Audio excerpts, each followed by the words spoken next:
Ok, on continue du coup notre analyse de cette vidéo de frère Paul Adrien. Et donc, on va voir le 4e verset que les évangéliques n'appliquent pas. 4e verset. Vous êtes le corps du Christ. Ce qui est la grande image biblique pour parler de l'Église. Tandis qu'en ce moment, dans le protestantisme, la grande image, d'ailleurs, je ne sais pas très bien d'où ça vient, c'est l'image de la branche. Alors moi, j'appartiens à telle branche, telle dénomination, moi à telle autre branche, ce qui est tout, sauf d'ailleurs, enfin, il faut quand même le dire, sauf une manière biblique de parler de l'Église qui ne parle jamais comme ça de l'Église. À chaque fois qu'on parle de branche ou de sarment, c'est pour désigner des individus qu'on va greffer sur une unique vigne qui représente l'unique Église qui est l'épouse du Christ. Et c'est pour ça qu'en fait, la grande image, c'est le corps du Christ. Et de la même manière qu'on doit pouvoir voir et toucher le corps du Christ, on doit pouvoir voir et toucher cette Église. Ce qui explique aussi la passion qu'on doit avoir les uns pour les autres. Voilà. Vous êtes membres les uns des autres. Ça explique cette passion de l'unité que nous, chrétiens, nous devons avoir et que je trouve très belle dans l'Église catholique et que je ne retrouve pas de la même manière, je suis désolé, dans le protestantisme évangélique. Alors maintenant, une fois que j'ai dit ça, ça m'oblige moi à me convertir, parce qu'en fait, ça veut dire que ça m'oblige moi à considérer mes frères chrétiens comme ma bouche, comme mes yeux, comme mes mains, ce qui est une très belle manière de parler et de nous obliger à nous aimer les uns pour les autres, d'ailleurs. Encore une fois, je redis, je n'ai pas regardé la vidéo avant de la... Enfin, j'avais regardé que le début, et alors là, je tombe des nues. Alors, je ne sais pas, encore une fois, quel type d'église il a fréquenté ou quels sont ses amis évangéliques dont il parle.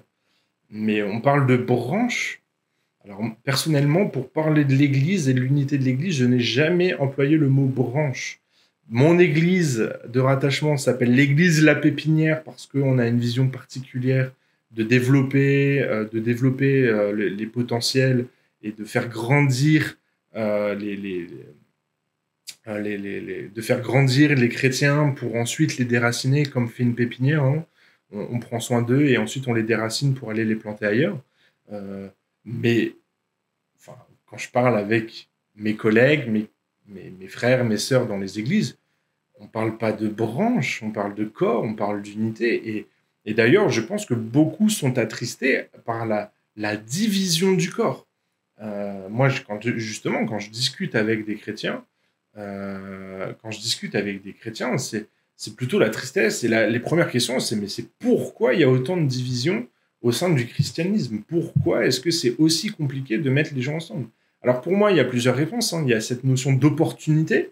Je pense que c'est bien qu'il y ait autant de diversité d'expression de la foi au sein de l'Église universelle.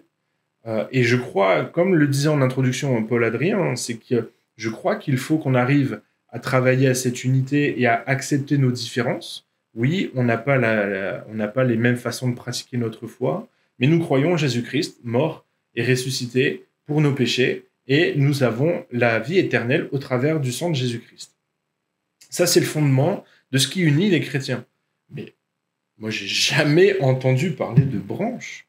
Oui, on parle de branches dans les dénominations. Je suis dans la branche protestante. Voilà. Mais de là à parler de spiritualiser ce terme, non. Si vous parlez avec des chrétiens dans les églises évangéliques sur c'est quoi l'église, ils vont vous parler de l'église, c'est une famille. L'église, c'est le corps de Christ. L'église, c'est...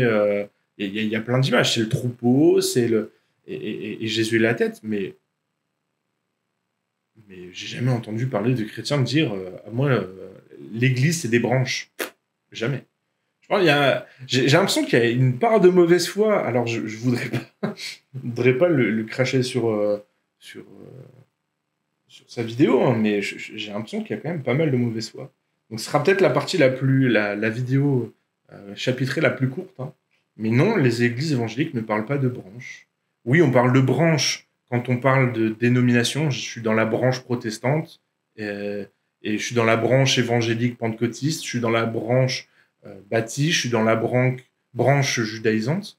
Mais jamais j'ai entendu parler de ça pour parler de l'église. Dans ma ville, chaque année, on fait une convention chrétienne qui réunit toutes les branches.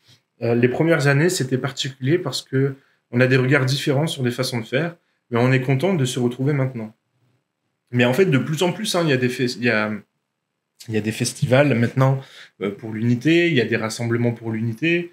De plus en plus, aujourd'hui, les églises travaillent justement à se dire, OK, on a des différences, des divergences de croyances et de pratiques, mais mince, soyons unis et travaillons ensemble pour le royaume de Dieu. Et si ton église grandit, bah, gloire à Dieu, on a besoin des églises catholiques pour certains domaines, et on a besoin des églises évangéliques pour d'autres. On ne peut pas, comme ça, autant splitter le corps, justement. Voilà, dans un corps, il y a des ongles, il y a des mains, il y a des bras, il y a des ventres, il y a des pieds, il y a des jambes. Et on a besoin de tous ces membres-là.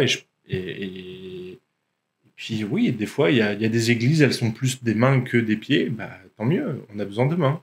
Maintenant, il y a des églises qui sont plus pieds que mains. Donc, on a besoin de pieds aussi.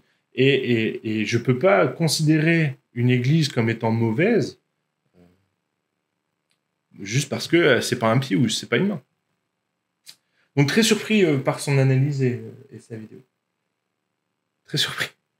Là, je vous avoue que je suis très dubitatif. Je fais une pause boisson. Chacun trouve son église qui lui correspond. Tiens, c'est peut-être l'occasion de parler un petit peu de comment trouver une église qui nous correspond. En région parisienne, on a un privilège, c'est qu'il y a plein d'églises. J'ai travaillé sur Saint-Denis et sur Saint-Denis, rien que dans la rue où était mon église, il y avait 5 ou 6 communautés. Et dans mon bâtiment, dans l'église dans laquelle j'allais, on avait 2 églises. Nous, on était propriétaires du bâtiment et on louait nos locaux à une autre église l'après-midi.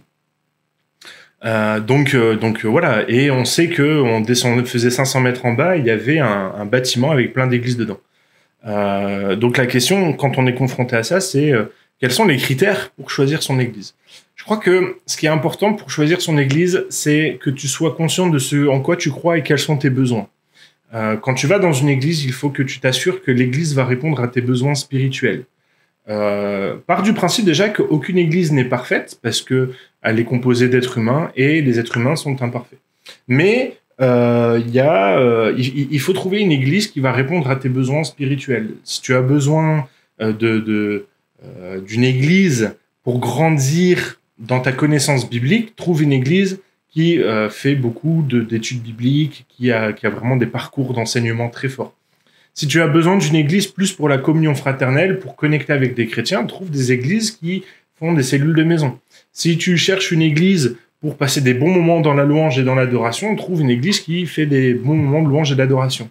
Maintenant, quand je dis ça, je parle comme un Parisien. C'est-à-dire que moi, je considère qu'à Paris, tu trouves forcément une église qui correspond à ce que tu cherches. Maintenant, quand on s'éloigne un petit peu de Paris, c'est moins facile.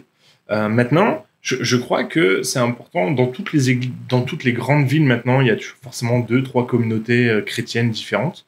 Je crois que c'est important de trouver celle qui correspond le plus à tes valeurs, à tes croyances, à ce que tu crois, et à celle qui se rapproche le plus de ce que tu crois. J'ai des amis qui étaient évangéliques et qui aujourd'hui trouvent plus de réponses à leurs besoins spirituels dans l'église catholique que dans les églises évangéliques. Et c'est OK, parce qu'en fait, ils ont bâti leur foi, ils sont conscients de ce en quoi ils croient, et ils vont prendre à l'église catholique les choses dont ils ont besoin. Et puis, il y a des catholiques. J'ai baptisé il y a 1 mois maintenant des catholiques. J'ai rebaptisé, excusez-moi, frère Paul Adrien. J'ai rebaptisé des catholiques qui disaient, mais en fait, j'ai eu besoin de plus de proximité, qu'on réponde plus à mes questions, de me pencher plus sur les Écritures, et j'ai trouvé ça chez les évangéliques. Soit, super, eh bien, bienvenue à la maison. Et puis en plus, après, dans les enseignements, c'est eux qui ont décidé de prendre leur baptême. Hein. Moi, j'ai forcé personne. Mais voilà, je trouve que c'est ça qui est bon avec cette multiplicité d'églises, c'est que vous allez forcément trouver une église qui correspond à vos besoins.